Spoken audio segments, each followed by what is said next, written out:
Hello guys, today is Monday, 7:30 AM. Gusto ko lang subukan yung clarity na tong camera, Canon GX7 kay Tinto, no? Kasi naisip ko baka solid nga naman kasi to, kasi 20mm daw to.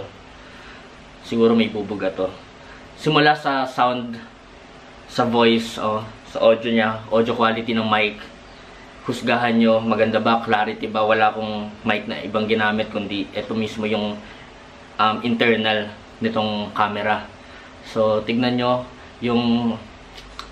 ang aking mukha ba ay malinaw? Nagpo-focus ba siya?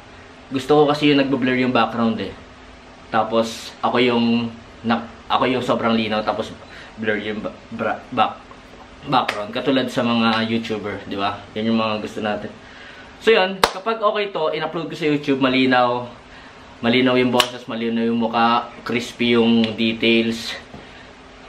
Magbubukas na tayo ng vlog sa YouTube. So yun, God bless us. Excited na ako. Feeling ko good siya eh. Ayun o, nagpo-focus. Let's go! Ay, fit check.